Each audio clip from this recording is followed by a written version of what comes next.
September 12th, 2018, City of Fredericksburg Planning Commission meeting to order. Would you please rise for the Pledge of Allegiance? Pledge allegiance to the flag of the United States of America and to the republic for which it stands, one nation, under God, indivisible, with liberty and justice for all.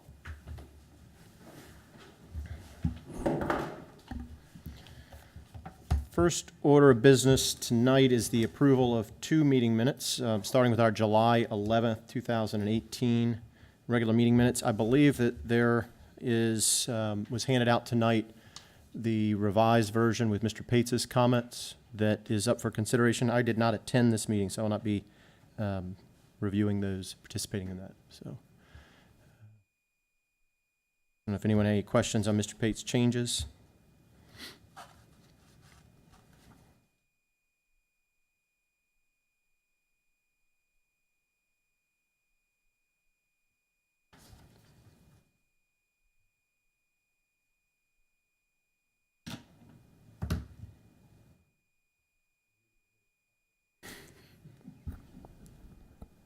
Well, my head just popped up. I'm fine with these. I recommend approval.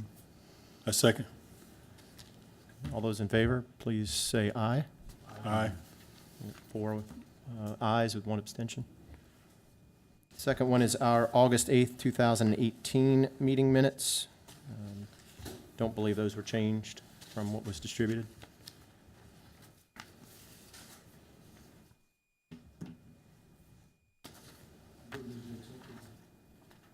A second. All right, all those in favor, please say aye. Aye. Aye. Passes 5-0. Declarations of conflict of interest. This is the point in the meeting when anyone who has a conflict of interest with any of the items to be heard tonight before the Planning Commission to state their conflict and recuse themselves from participation in the meeting. I have conflicts of interest on 5A and 5B, as well as what I believe is 5A, and both cases of both items under 5B. And I will be turning the meeting over to Mr. Gant when we get to those. Anyone else with conflict? Okay. Well, Mr. Gant, I believe you are up. Thank you, Mr. Chairman.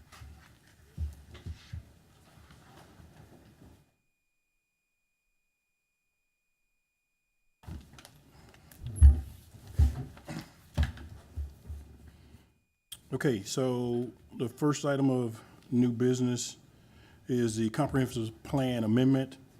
So the City of Fredericksburg proposes to amend Chapter 3, Transportation, Chapter 4, Public Facilities, and Chapter 11, Land Use Plan to establish the vision for public-private use, stadium, and land use plan in Area 1. Sir. Thank you, Mr. Gant. There are 3 items related to the proposed stadium in Celebrate Virginia South.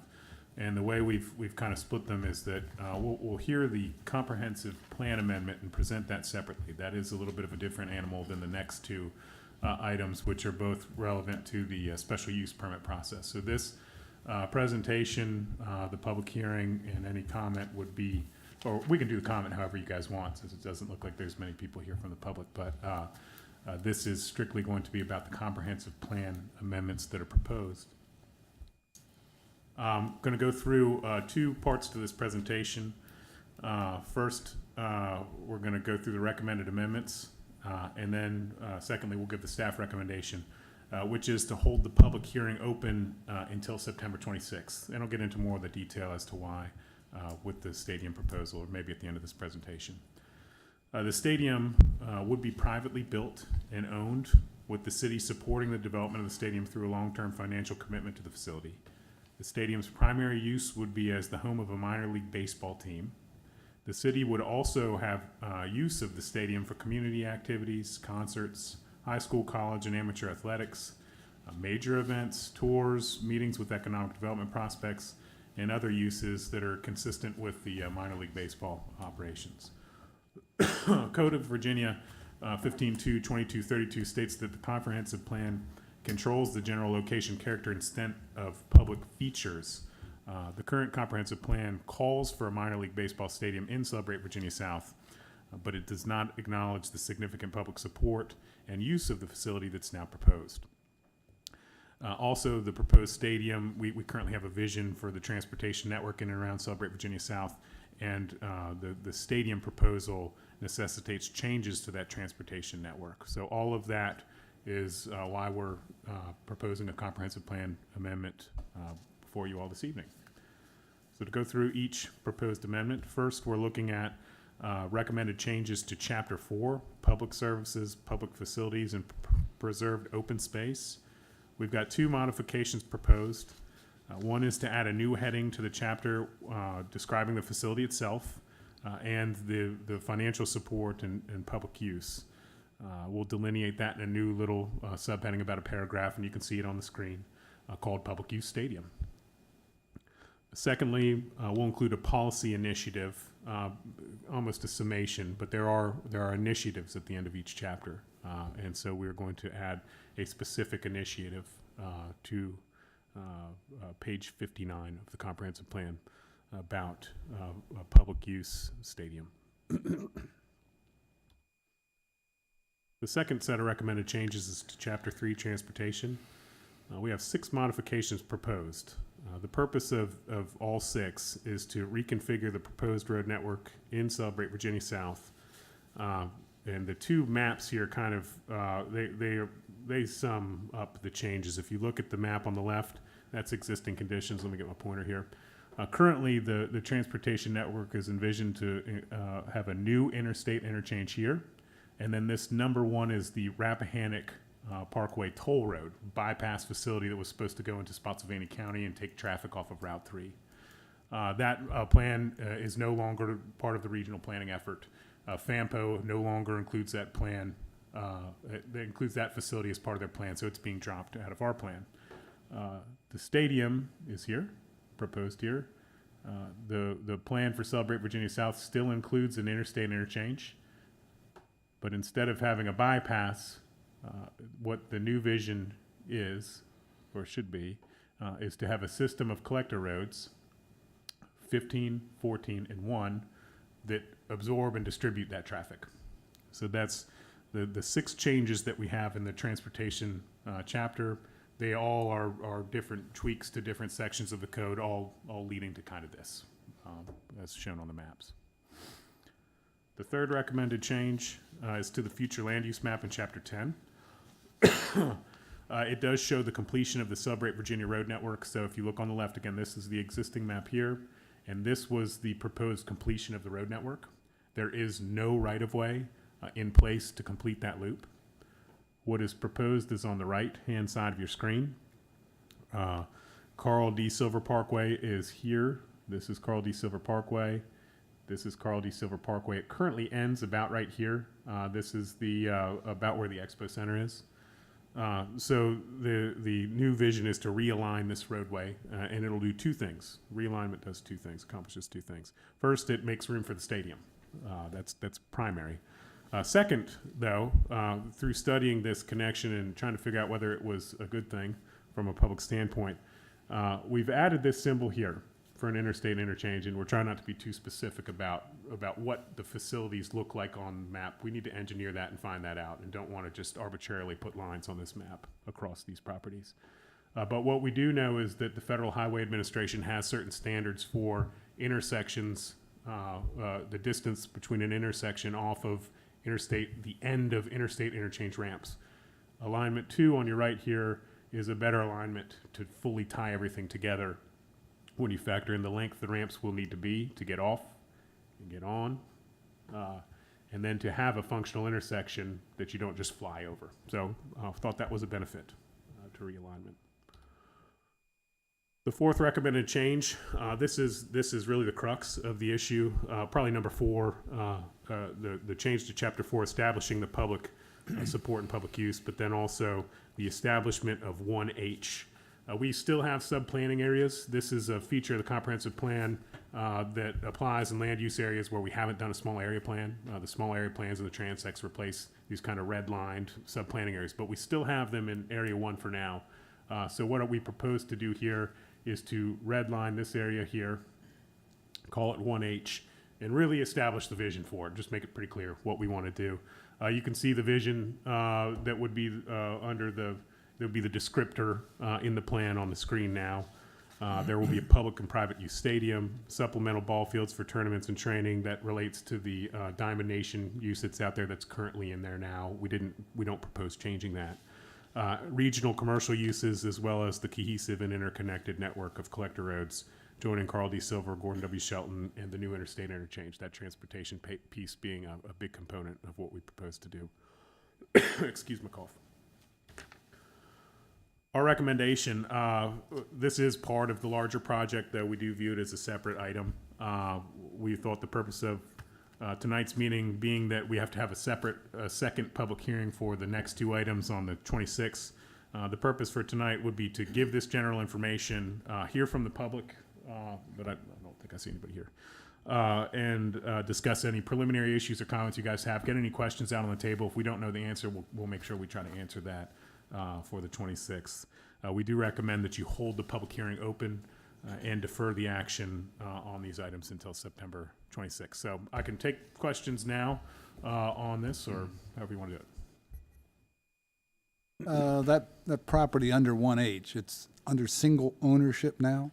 No, sir. Okay, that's, It's a couple different owners. And if we go back to that map, let me see. So 1H, this parcel here, this parcel here, this parcel here, the portion of this parcel here, and this parcel. Those are the collection of parcels that are part of the stadium application. And it's a few different corporations, but all related enough that they have signed onto the application. Okay. This owner here is a different owner, this long strip here. And then this owner here is the Diamond Nation parcel, but their ownership is something different. I can't remember what their formal name is. But those are included because they will, provide land for the kind of synergistic uses that we think happen with this stadium. Regional commercial uses, the ball fields and the training facilities, that was their vision that was already written into the plan. So we wanted to kind of preserve that. And also their properties would be in some ways connected through our proposed road network. You know, some of the roads may cross, for example, here. And the interchange may be in this area here somewhere across some of the properties. So wanted to include them all in 1H.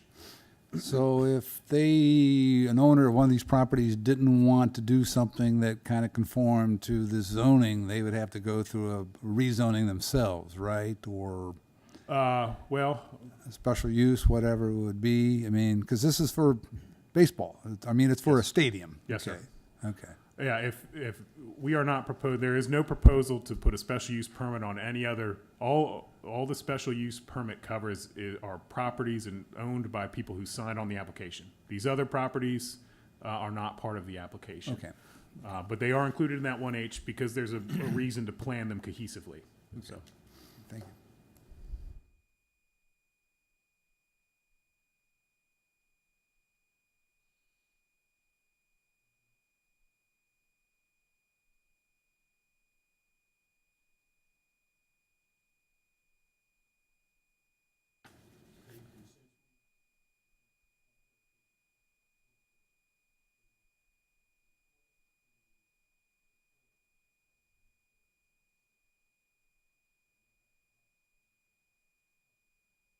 Well, I think since we advertised it, we should go ahead and open it and see if anybody does want to speak. The applicants here, they may want to speak, but just open it, and then our suggestion is to hold it open and defer action, and then we can move forward and have it again on the 26th. But I think it's probably, we advertised it as a public hearing, so.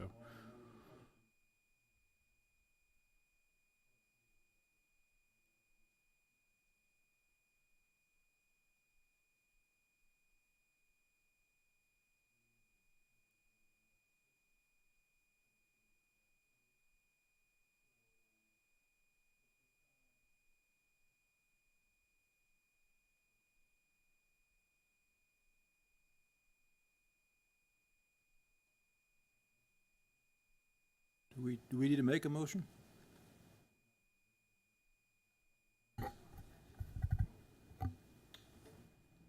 Do we? Kathleen had a good suggestion.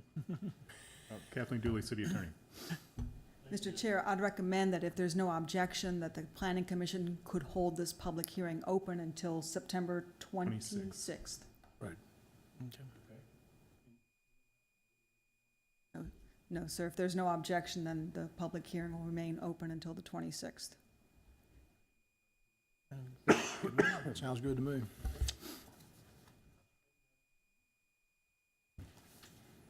Moving on to the next aspect and celebrate Virginia. Two aspects here.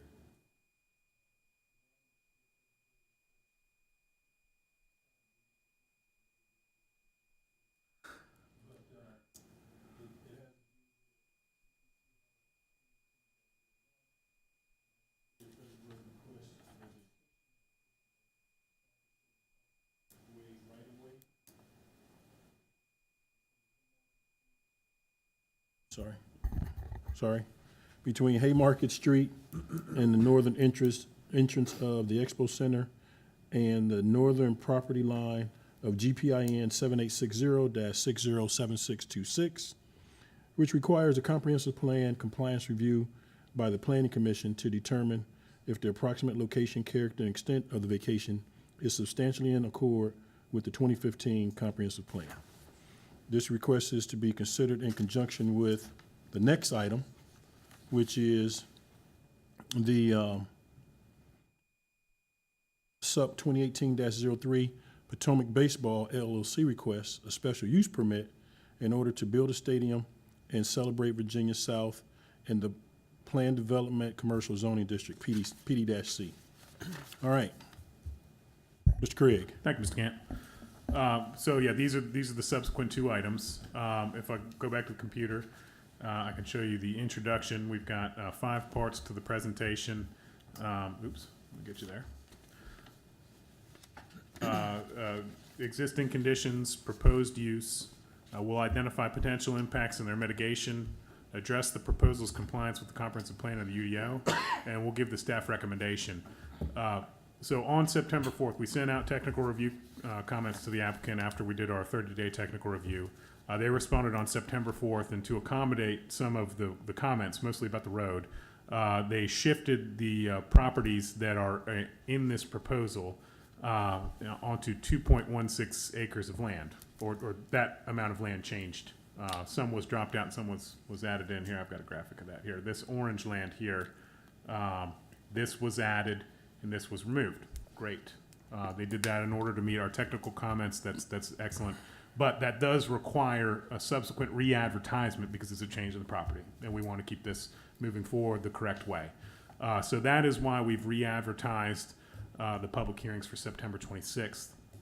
And that is going to be our recommendation at the end to, again, hold the public hearing open, defer any action on these items until we've fully advertised the new land that's under consideration for a special use permit and have that second public hearing.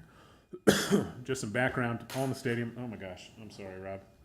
I knocked that right off the desk and broke it. The stadium's proposed on 37.71 acres in Celebrate Virginia South, which is right there. Thanks, man. That's outlined in cyan. Let me see if it still works. Oh, it does. Great. So this is the property here outlined in cyan. Celebrate Virginia South was designed as a regional national tourist destination. So that means that this development has 6-lane roads. It's got very large available sites for development. It's got heavy infrastructure. We'll talk about in a little bit, water and sewer, primarily along with the roads. And it's designed for this intense type of use. If you're going to put a stadium in the city, this is where it's planned. The property currently contains the construction stockpile from the original construction of Celebrate Virginia South site. So when they built all these roads and everything, you can see there's a stockpile area here. A lot of the topsoil that was stripped off the land was stored there. It's now screened for sale on site as part of that operation. The site includes this ancillary parking area for the Expo Center, which is here. And then also here and here, there are conservation areas and environmental features that were protected under the master site's environmental permitting. So it's got varied stuff on the site. The proposed right-of-way is also shown on this screen. It's in orange here. The right-of-way is vacant. There's no road infrastructure in that right-of-way. It's just a planned extension. And just to say this again, there is no subsequent right-of-way section here and here. That has not been acquired by the city.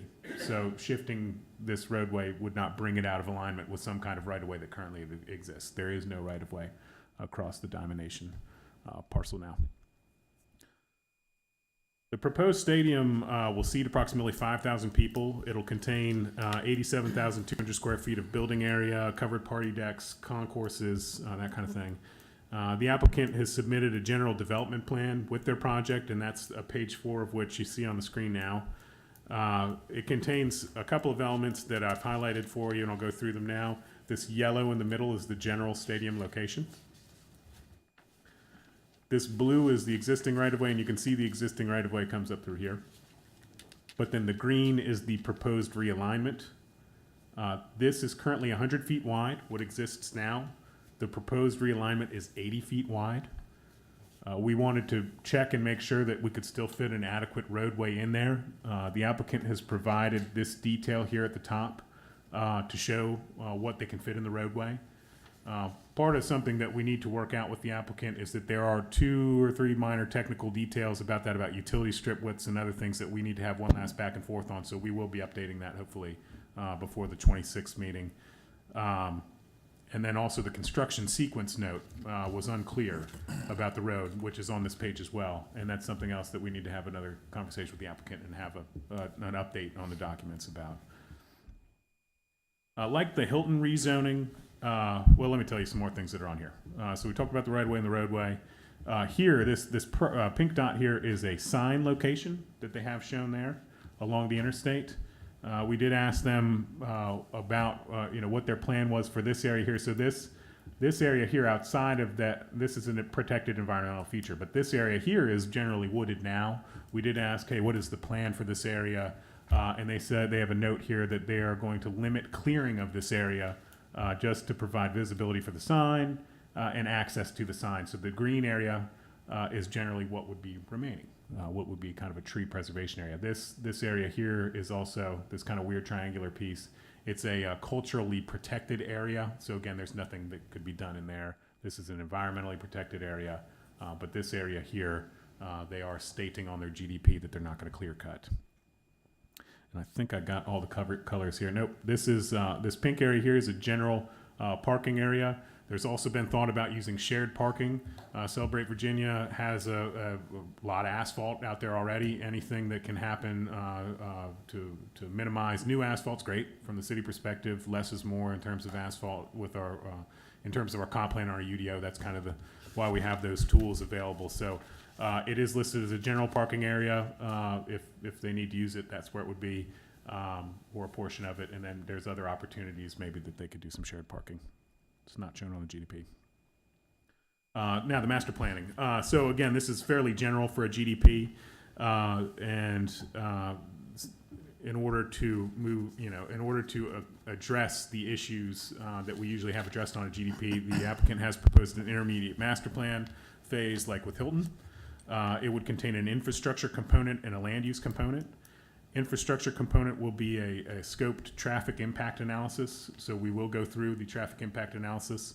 We're comfortable from the staff perspective doing this. Like I said in the intro, there's 6-lane roads feeding this development. Fall Hill Avenue is a 4-lane facility, both of which were designed to accommodate this type of traffic. But what we want to go through the exercise, make sure that there aren't any facilities that need work, extended turn lanes or something like this, signalization or signal timing, I think, is more of what we would be looking at really with signal timing. They will also complete a utility availability analysis. And what we're primarily looking at there is all of this drains, all of the sanitary waste goes through this system to this little square back here, a pump station. A pump and then a force main that comes out here, carries it into the city system. So we want to check the availability of that. And I know they've already done a preliminary analysis on it. The outcome of that, what's the worst case scenario that would come out of that? Why do we feel comfortable relegating that to a master plan phase?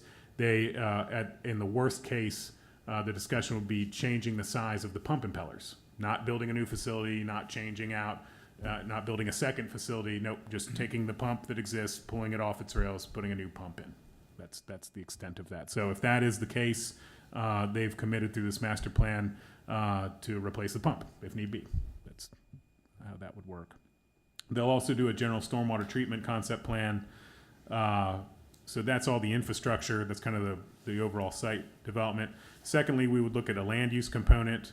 It would include a conceptual plan showing the approximate location of lots, buildings and structures, access and landscaping, as well as the parking analysis and parking strategy. That's when that would come in. All of that needs to be approved administratively prior to any subdivision plat or site plan being submitted or approved. So they have to finalize the concept before they can get a site plan to go out and build a stadium out there. Potential impacts, we've identified two main ones. First, lights. The stadium lights are going to be 125 feet tall. Our ordinance recognizes that and exempts stadium lighting or recreational field lighting from the height standard. So they've specified that's going to be 125 feet tall or no taller than that. The field lighting is required to be intense, and that comes from, and they can speak, the applicants here, they can speak to this too, but that's a baseball requirement. To have a stadium, to be a minor league stadium, you have to light the field a certain way. Okay, that makes a lot of sense. We have a lighting standard of no more than 3.0 foot candles anywhere on the site. The requirement in their application narrative is between 170 and 100 foot candles. Okay, totally makes sense. This is the type of situation. We have exceptions to our administrative exceptions written into our zoning ordinance for development standards for this type of thing.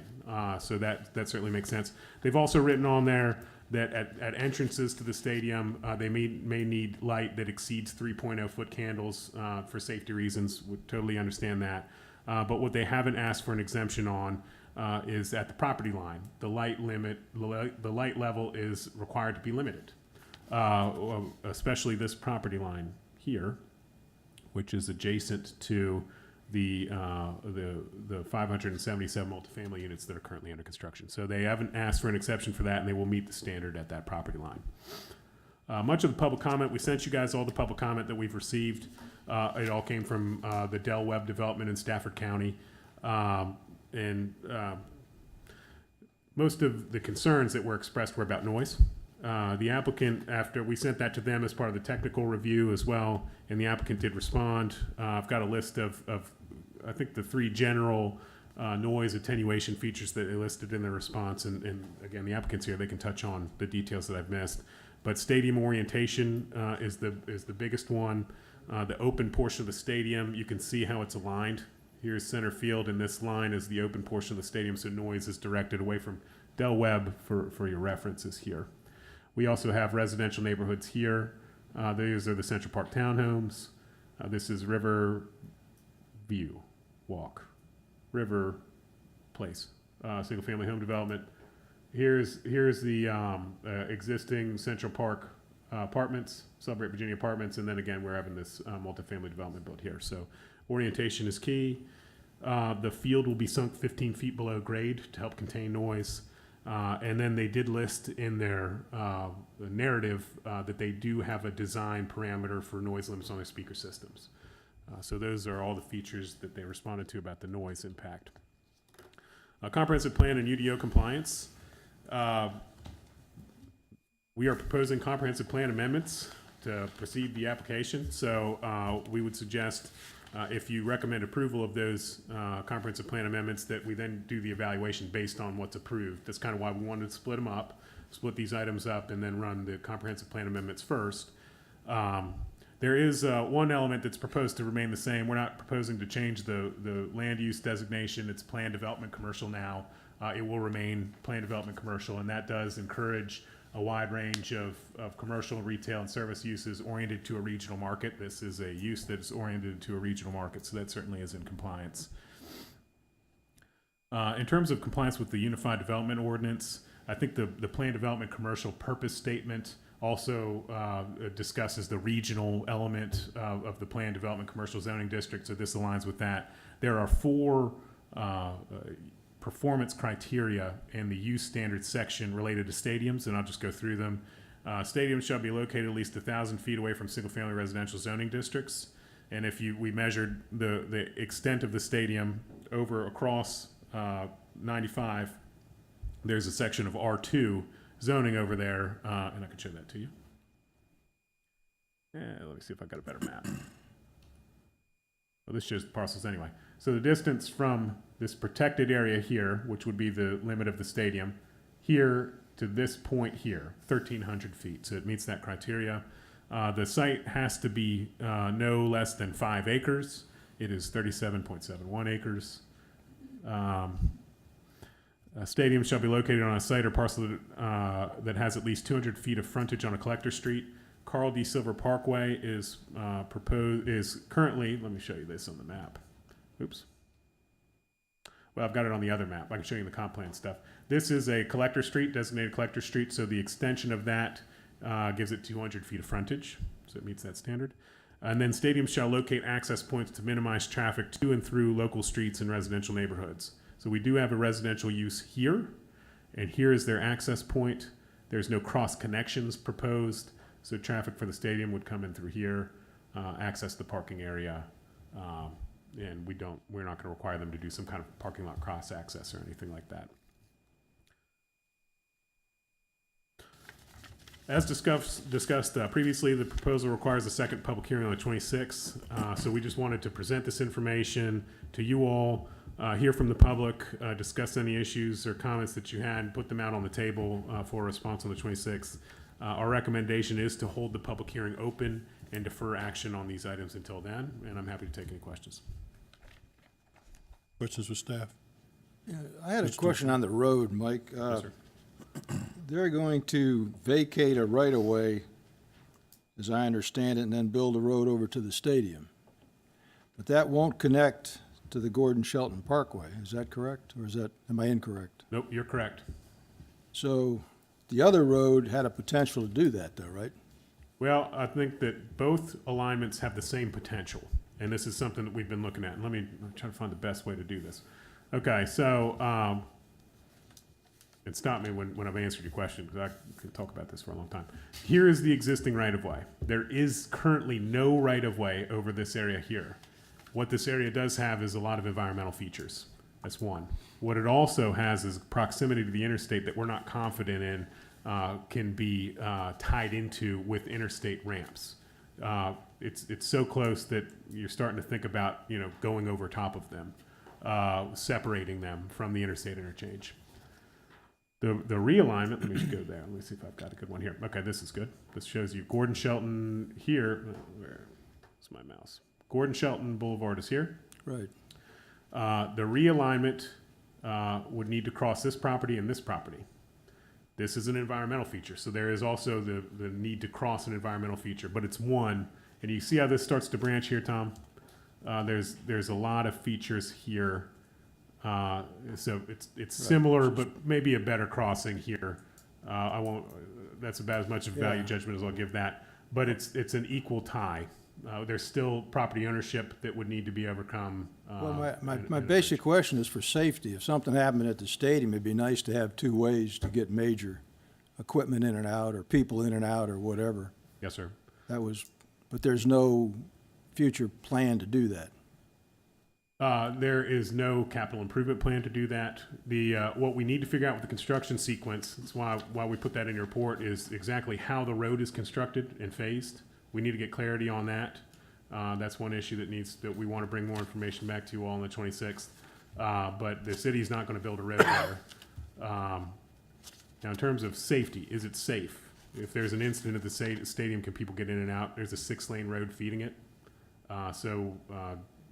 There is a lot of capacity, even if an entire half of that road got shut down, to move people and cars inside and out. Mm-hmm. Well, back on the other one, we were talking about the comprehensive plan where you had that road network. It looks to me like number 14 is supposed to accomplish that. Yeah, Am I correct in reading that yeah, this one on here, that proposed map? you see that? Okay, yeah, let me We'll go to that one. Let's see.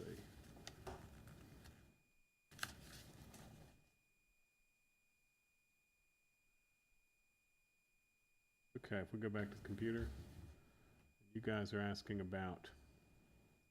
Yeah, Number- number number 14 on the here. proposed, is that? Absolutely. So that is, we are putting that feature on the map. There is no capital improvement plan saying we're going to fund a road or the city's going to build a road. But if some subsequent landowner, either on a residual of this property or across one of those two landowners that needed to cross, came in and needed some kind of approval, they would build a portion. And then with future projects, we're looking at an interchange project in there. You know, would there be a public? Would the public have some input into the road connection too? That's to be determined. But that's Still why the we're plan- putting it on the map. Still the plan to connect the roads up, that's the point. Yep, you got it. Okay, thank you. Do you feel like you would need that road to get 5,000 people out of there? I'm just thinking traffic-wise, like, because right now they would be going all back into Celebrate Virginia to exit. Is that problematic? So, no. The traffic equivalent is a Celebrate Virginia Live concert. This is the facility that was designed for this level of use. The connection is really beneficial and really comes into play with an interchange exit. If you have an interchange there and you have that second entrance, that really changes the character of the land that's locked back there. And it is an important feature then to have a direct entrance to the stadium. So again, and I'm kind of looking at your proposed drawing, so without 14 there, you're talking about going down here and then some people going back to the highway that way? Can you see this? I'm sorry. Let me pull it back up on the Okay. screen. Let's see where I am. Oops. Okay. So if 14's not there, you're going down the minor connector Yes, sir. and then Which- making a right to the proposed interchange, going kind of up to number 1. You would have to take. Oh, right, yeah. If the interchange got built and no link got built, yes, you would have to loop around. But again, those are both, this road, this is Carl D. Silver, and that yellow designation there is the minor collector designation. Yeah. Yeah, if you had to make that turn, those are both 6-lane roads. Yeah. They're substantial. Do we have a timetable on the connector itself or On the interchange? on the interchange? I'm sorry. We are putting it into our, I need to get more details on that. We don't, not that I'm Okay. aware of, but let me write that down as a good question. Yeah. We're going to have an answer for you on that at the next hearing. So when and how are we pursuing the interchange? Yeah. And then also, if there's numbers out there as far as, because again, I'm hoping that's part of the long-term plan, because again, it gives them multiple exit points and to leave, and then kind of a thought of what percentage is going to go. Do they feel going one way, going the other? I'm assuming these are all studies that have been done, or are we just assuming, well, we can get the Celebrate Virginia concert people out, we're fine, or? Yeah, in some ways, yes, to the second question you asked, but the interstate interchange would certainly help, and it would also make this area even more viable than it already Yeah. is. From the question being, can the infrastructure in place handle the stadium? The answer is yes. We are going to have a traffic impact analysis. And if we had concerns about the existing road network, if there was a concern from our public works folks that we needed another road, we wouldn't be moving forward with the master plan level. We think I'll leave the findings of the traffic impact analysis on the table, but we are going to do that level of study and double check that work. Yeah, and maybe I'm going too deep in the woods. Will be my final question of if there is data on how long it will take from stadium parking lot to, exit 130. Just kind of a ballpark, because I think that would, if handled right, it'll enhance the experience of the people coming, and that's again an important part of this project. So, thank you.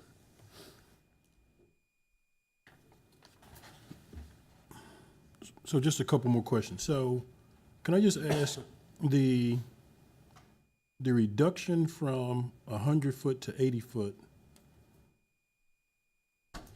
is why? I mean, what was the issue with getting the additional 20 feet in there? And I guess maybe that's for the applicant.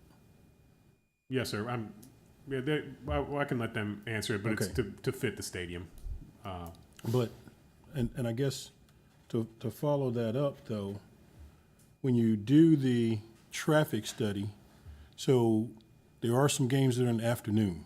Yes, sir. So if there's something going on at the Expo Center and you've got the stadium going, will the infrastructure take care of all that traffic? Because if you got the Home and Garden, and I don't know how many people have been there, or a couple of the other things that have gone on up there, I mean, usually you get quite a bit at the Expo Center. So when I'm looking at the traffic pattern, I am a bit concerned as to what happens with that flow if it takes too long to get the other connector aspect in, especially when you've got afternoon games. Yes, sir. Yeah, the peak demand, absolutely. And Chuck just wanted to remind me that we look at that 4-lane section and that 80-foot right-of-way, and that's for the main line, the section shown on the GDP. But there's a note on there, if there are turn lanes required or anything else, they will expand the right-of-way. Okay. So that, if that's helpful to you all.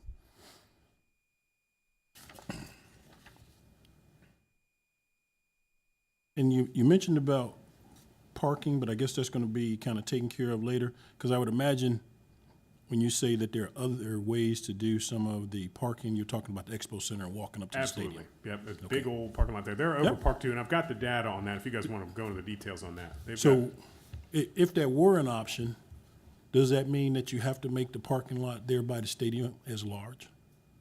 yeah, right. We're hoping no. Okay, I think- that's why I'm asking the question, Yeah. but, I mean, because the plan is one thing, but do you really have to do that? So just trying to figure out what the timing is for understanding how it works with the Expo Center, and then here's the stadium parking lot. Yes, sir. Yeah. Okay, anything else? Mr. Beavers? Well, I guess this is a question for the applicant, but, I mean, I was just thinking about the expo and the gun shows and all that, but I would assume they'll advertise their schedule 9 months or so in advance so that to avoid conflicts, because, I mean, if you try to get the baseball game and the gun show and whatever there, you're gonna be, you won't be able to do it. There's just not gonna be enough room. Because they park all over the Wegmans parking lot and all that kind of stuff when they have these things. But I so- would imagine that most of those are scheduled right now for some time. Yeah, that's For what the I mean. Expo Center. So, and then when you start thinking about 20, now the stadium is coming in. What would be the adjustments for the schedule for the ball season? So, I mean, I'm sure some other folks smarter than I am are looking at that, but what you just stated, there's already some conflicts that would be developing right now. Of course, most of the games will be at night, but that would help. You guys are right. There's a scheduling element that needs to go in there. I think something very important to what you said, Mr. Beavers. People parking in the overflow parking at Wegmans to go to these facilities. Isn't that great? Isn't it great that there's enough surface parking out there that multiple uses can use it, and we don't have to just keep building more and more and more and more parking lot? They're going to be required to meet our standards, and there may be some programming overlap. And I'm not going to pretend like that may not be an issue. But man, isn't it great that this facility has so much surface parking Correct. that they can do a legitimate shared parking and utilize all that asphalt and not have to keep building it? That's good. So that's, again, we have a lot of confidence in moving this proposal forward from a technical planning standpoint because of where it's located, the type of facilities that are serving it, and the stuff that's already out there, and how they all interrelate. It's good. It's good. So good questions, though, and we're going to try to get as much data as we can. Okay. Any more questions? All right, anything from the applicant? Good evening. I'm Seth Silber. I'm here on behalf of my family, my dad, my sister, and I, who have owned the business for 30 years, known today as the Fredericksburg Nationals, hopefully to be known shortly as the Potomac Nationals, hopefully to be known shortly as the Fredericksburg Nationals. We appreciate the opportunity to be here. We're very excited about the project. The reception here in the community has been great. The interaction with the planning staff has been incredibly constructive, and we appreciate the diligence and the speed at which they've been going at this. We have a tight time frame to try to get this done. We really want to be open in April 2020, and the cooperation from the city has been very important to make that happen. As far as the ballpark, we've been trying to build a new stadium for many years, which I think you know, and we feel very fortunate to be here in Fredericksburg and to have that opportunity. Let me just, address a couple of the questions. The issue of scheduling and parking is certainly something we've been thinking about, and we're likewise concerned. We want to make sure that our fans have a good experience, that it's easy for them to park, to get in and out of the ballpark. As far as scheduling, our games are primarily at night.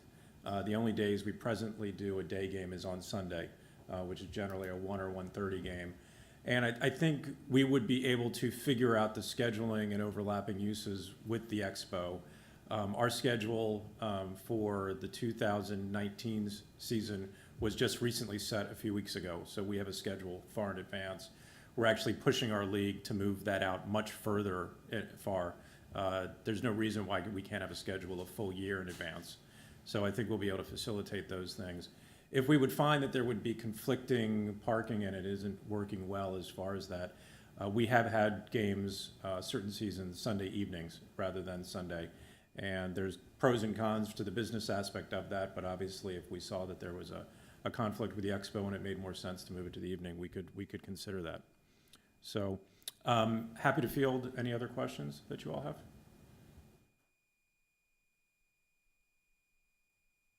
On the parking, how many spots do you feel like you're putting in that lot? How many are going to be designed as of right now, kind of roughly going to be in there?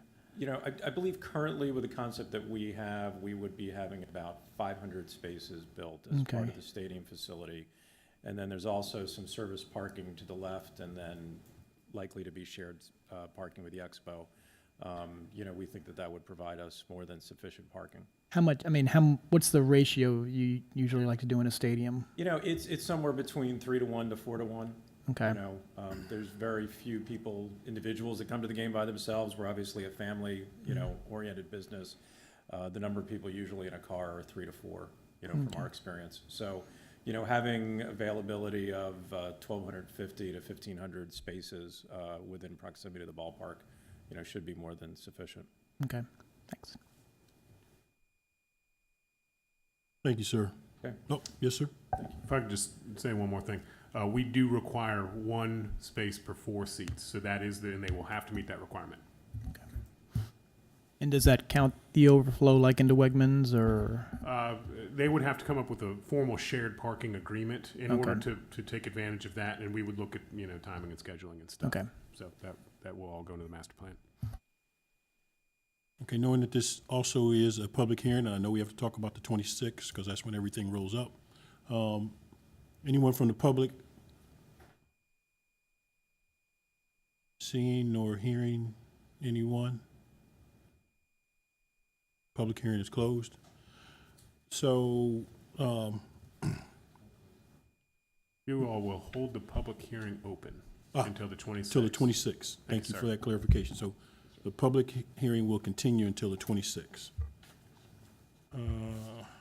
Okay, anything else we need to take care of on this matter? No, sir, not on the stadium. If we move on to the next item, and I believe that Mr. Hornon could probably come back The in. chair can return. Mr. Hornick. Thank you, sir. Get a drink? Thought you might be a Jay Bryan Snapping, sorry about that. or something like that. Watch it on TV. Good evening. I do want to correct something. When I declared my conflict of interest, I didn't actually state the reason, and I think most of the board know, but my employer, the property in question that this application is affecting is owned in part by one of my employers, so that's my reason for the conflict. Apologize for not stating that earlier. Next item of business, UDOTA 2018-2. Sorry, this is bound together. City of Fredericksburg proposes to amend the Unified Development Ordinance to define, permit, and regulate small data centers and data centers within the City of Fredericksburg. Is that you, Mike? Yes, sir. Thank you, Mike. Thank you. The rise of the digital age has produced the need for warehousing, transformation, and processing of digital information.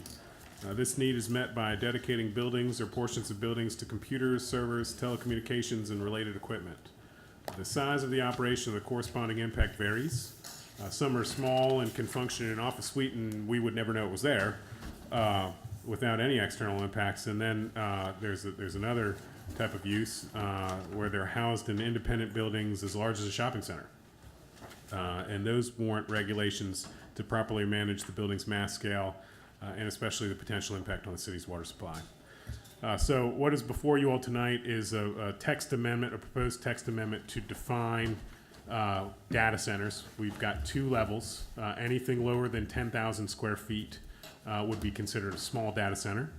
Anything above that would be a general data center. Small data centers are proposed to be permitted by right in any commercial district. And then the larger data centers are proposed to be permitted by right only in the I-2 zoning district. And they would be a special use permit in any of the other zoning districts. As part of the process, we've also assigned or proposed to assign performance standards to the large data center use. There's 3 of them. One is that there would be a required architectural differentiation of the proposed building facade so that you wouldn't just get one huge blank mass. Second would be screening of all mechanical and electrical equipment, and sometimes with these uses that's substantial. I mean, they put like substations in front of them, which would be required to be screened. And then the third, so the data center would be permitted by right in general industrial. The data center that the Economic Development Department and I toured is a really interesting facility. It's been industrially engineered, and the component they used to cool their servers was this plenum that just kind of turned very slowly. But they cooled their servers through air, which is great. That would be permitted by right. However, the other way to do it is through water-based cooling systems. Those could potentially have an impact on the city. For example, the peak withdrawal one of those may take would be 500,000 gallons a day. That's a substantial amount of water withdrawal. So you can do it, but it's proposed to be required even in I-2 as a special use permit. So that's kind of the general outline. When we presented this to you all last time and to the city council, we got 2 good questions. We did look into both of those, and I'll go through those right now. First, when talking about the water, one question we got was, okay, well, what goes into the water in a data center, and does it get heated up, and what kind of impact would this all have on our treatment facilities? The special use permit language already requires, or as written would require, not only an analysis of water capacity, the total withdrawal, and whether or not we have enough water to pull into those systems, but also whether we have sufficient treatment capacity at our treatment stations. That's covered. And then as part of that, what we found is that depending on the water cooling system, some are innocuous. You know, you pump it into a closed system, there's no real contact with anything. They're in a pipe. It's a closed pipe system, and you may treat the water once with a descaling element or something like that. But then it would be flushed and go to the treatment facility. And then there are some types of systems. Think about your Keurig. It's a big tank that sits open, and you circulate that water through the system, and it goes back to this open tank. And then you do potentially have to put a lot of stuff into the water, different kinds of things, to keep it from corroding, basically, inside the system. So when we would do a special use permit, as written, for this data center, if somebody proposed a water cooling system, we would look at that. What is your type of system that you're using? What types of stuff are you going to put into the water? When you discharge that stuff, what does it do to our treatment plant? And can our treatment plant clean it, or does it get put into the environment? And we could make a decision based on the answers to that, or put conditions on a use to make it safe, and have our group be able to treat that. So that was one level of research. Another thing about that, the volume of discharge is an issue. If they just dumped 500,000 gallons into the system, there could be potential treatment problems. So when you looked at a water system, you would want to, if someone proposed a water-based cooling system, you'd want to look at all these factors. You'd want to look at what they're putting in, when they're going to pull the water in, and when they're going to discharge it into the system, and at what rate. These kinds of questions. We have the ability to look at those on a case-by-case basis if someone proposes it. So we feel pretty good about that. The second question that we had was about whether or not we could require these places to utilize alternative energy systems. So like putting, it's a 9-acre building, cover it in solar panels. We cannot. This is a separate section of city code outside of cities and towns. We cannot, through the zoning ordinance, dictate where someone purchases electricity. But one of the considerations that you do have for a special use permit is its impact on the natural environment. So if you were so inclined, you all could look at that as a consideration. But we can't add a performance standard that says 75% of the electricity used in the site comes from alternative sources, unfortunately. So that's what we have. The proposal before you all tonight is a public hearing. Our recommendation is to approve this or recommend approval of it to the city council. Happy to take any questions you all have. Mr. Beavers? I think you answered this. No one's actually asking for this. We're just being proactive, looking down the stream that we may want to do this for, so that we can entice someone to come here with a data center, right? Yes, sir. Okay. Mike, question for you. This ordinance would make small data centers permitted by right in all non-mixed use or non-residential and mixed use districts. The concern that you had over water cooling systems is something we look at when you get into the data center classification. Why isn't that something you'd also want to consider if you had 50 small data centers? Would they not use water cooling, or is there a reason why you wouldn't also want the same kind of review? That's a good question, and we looked at it as an individual user. And the potential water withdrawal for a 10,000 gallon or a 10,000 square foot a small data center user is like a restaurant. It wasn't an issue. If someone designed like a small data center development, how would we permit and regulate that? It's an interesting question. I think we would start to categorize that as a data center. If someone tried to come in and build 10 of them or 15 of them to try to bump the numbers to kind of fudge the numbers. But if you see that that's an issue, we can structure this differently. I'm all ears on that. I'm not a student of data centers, so I don't really know how much water usage you're looking at 10,000 square feet. And I assume if you guys did look at it, maybe my hypothetical is a little unrealistic, but if it's a concern of data centers, I would think it might be something we might want to look at. I don't want to. I'll tell you a little bit about what we did find.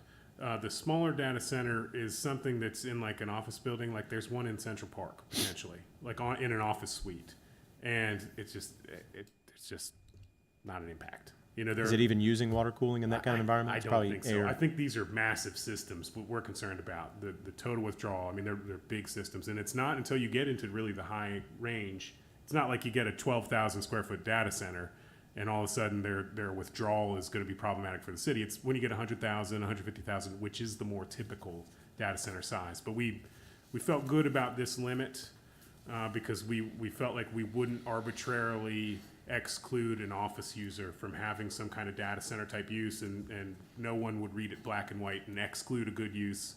But also, we weren't getting into territory where we had real concerns about the impact. Okay, fair enough. Where we drew the line. Thank you. And then the other question I have is, I know this might be a question for Mr. Schaefer back there, but are there any code concerns other than the water usage for data centers going into mixed-use areas that fire protection, anything else that you all felt might, I assume not, but might need to be looked at? I mean, could you put a data center in a use that's, or does it create more of a potential fire risk where it could go into a space that's not required to be sprinkled? Are there any code concerns you might have with that by allowing this by right may bring up an issue, I guess is the question. Not at this time, as long as they, So, not at this time, as long as they maintain the area around, I believe it's on. it's on. It's on. They maintain the area around the building for fire apparatuses and whatnot, we wouldn't have a concern. So in Mike's example of taking an office building and taking 10,000 square feet of it and using it for a data center, it probably is going to be sprinkled anyway. But if Correct. it wasn't, you don't have any additional level of concern that as a use would have any issue with building code or anything. You'd deal with that when you went through the building code review. That'd be correct. yes. Okay. All right. Thank you. Okay. Any other questions? Okay, this is a public hearing, I- so, I- Did have one question, Sorry. sorry, Chris. Maybe my memory is not what it used to be. Was I remembering the last conversation we had about this, that the state-of-the-art technology was more air-cooled? Is that? Oh yeah, the one that we went and toured was a 9-acre building, and this is how I always tell it. It's like they didn't use an architect. They hired an industrial engineer to design this thing, and it's fascinating. Okay. But it was air cooled, and it was they didn't build like a building with a mechanical system. They built a structure that had air cooling built into it. If I don't even know if I'm describing that accurately, but it's fascinating. So that's the cutting edge technology, and hey, if you're going to use that, it's by right. That's great. Yeah. Well, and that's, I'm just, how intense we make these rules. If we're making things based on old technology, when everything going forward is going to be air, I'm kind of not as prone to be as, nitpicky, I guess. Oh, okay. There is still a substantial amount of these users that go for water cooling because it's easier. So that's why we've included that. Don't know if that number's out there. I don't know, Mr. Schaefer, is it? If, like, what's the percentage going forward? Like, is 80% going to be air cooled? 20? Like, do people know? We don't know that. Yeah. And so this is why the rule is in there. We have 2.5 million gallons of available water a day.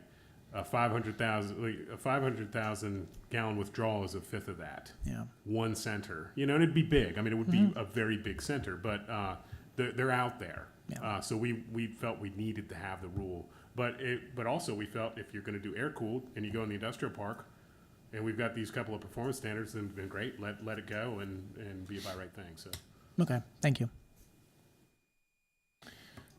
no other questions? We're going to open the public hearing. Is there anyone here tonight who'd like to speak on this issue? Seeing no one, close the public hearing, bring it back to the commission.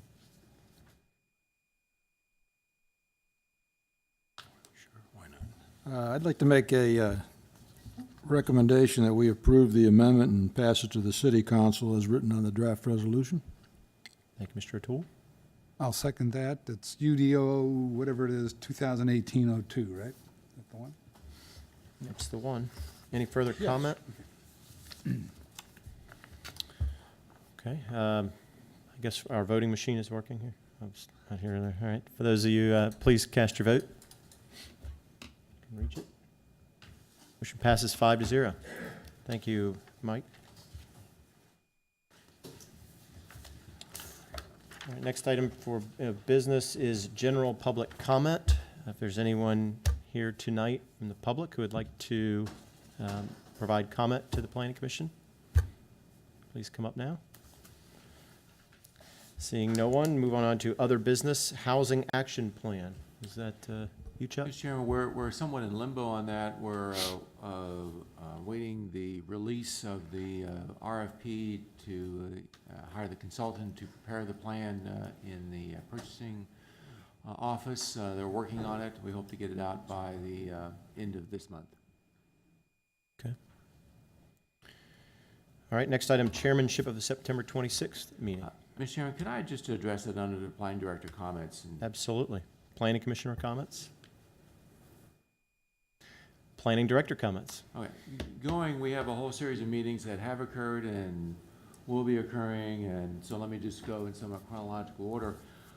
Yesterday, we had our kickoff of the downtown plan, public information meeting at 7:30, and prior to that at 5:30, we had a joint work session at which Mr. Hornung and Mr. Slominski attended, along with members of the ARB with the City Council. There was a feedback process of identifying people's impact and thoughts about downtown. And then in the evening, a session at 7:30 at the old bank building at the corner of Princess Anne and William. We had a little over 60 people there. It was a very lively session. About 2/3 of the folks were from the neighborhoods that are the outer perimeter of Area 7, and then about 1/3 from the business core. And there was very good input, I think, and everyone seemed to be very positive about it. Mr. Beavers attended that. I don't know if Mr. Beavers or Mr. Honan, Mr. Minsky want to make any comments about the sessions yesterday. I was pleased at the amount of attendance, and I was pleased at how lively the people, in our group anyway, were. I just think, although the venue was a little tough to get, you couldn't hear anybody, you know. I sat right next to you and I had to strain, but other than that, it was fine. My takeaway from the work session was that I think we've got a lot of soul searching to do as a city, particularly when it comes to future residential growth and having more density in the city. I don't know that collectively, as a council, as a planning commission, or as a community, we fully have come to terms with what we've seen in past market studies, and whether or not, I think one of the statements I heard from Mr. Withers I thought was pretty good was just because the market study says that your market is for residential growth doesn't mean you necessarily have to approve high-density residential growth. And just because someone comes in with a proposal for something doesn't mean there's necessarily demand for it, which I think that was actually the consultant who made that comment, which I think were pretty good. But I think ultimately, as we look at the market study and what our sectors are that could absorb some growth, we need to start looking. I think the conversation was the fiscal analysis. We really need to look at a fiscal analysis of those things to help guide decisions. Because if we are looking at the market being higher density downtown and other areas, we all need to fully recognize what the potential income and costs are from that type of development as we make decisions, is what we want the area plans and the comp plan to reflect. So that was my takeaway. I don't know if that was it wasn't particularly discussed other than those pieces I took away, but that's what I felt was a key issue we're going to have to deal with in the future. Yeah, I definitely like the fact that we're tying in the fiscal with the planning. We can have pie in the sky dreams, but it's got to be based in the finances of what we're doing. And I definitely like their approach, and I like the fact that they weren't accepting industry data. They were going a little deeper, and I think we'll benefit from that type of approach. We've seen a really first draft of the market report, and it's more nuanced than the last market analysis we have. I think it'll be helpful as we move forward. The next steps in moving forward is sort of the finalization of the market report by the end of this month. We'll be releasing that should be by the 1st of October. In anticipation of then the week-long charrette from October 8th through October 12th, that'll be at the same location. There will be a schedule released for involvement by individuals and by groups. We have scheduled the Planning Commission to have its own sort of special pre-work session just at 6:30 before your regular meeting on October 10th, I think it is.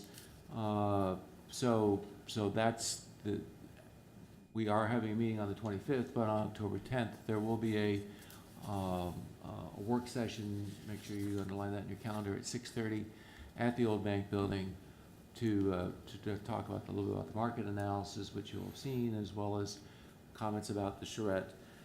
This is one of the issues that came up last night in the discussions is, well, is this plan going to be based on the market analysis, or is the market analysis going to control the plan, or does the plan control the land uses? You know, what's the sort of chicken-egg relationships?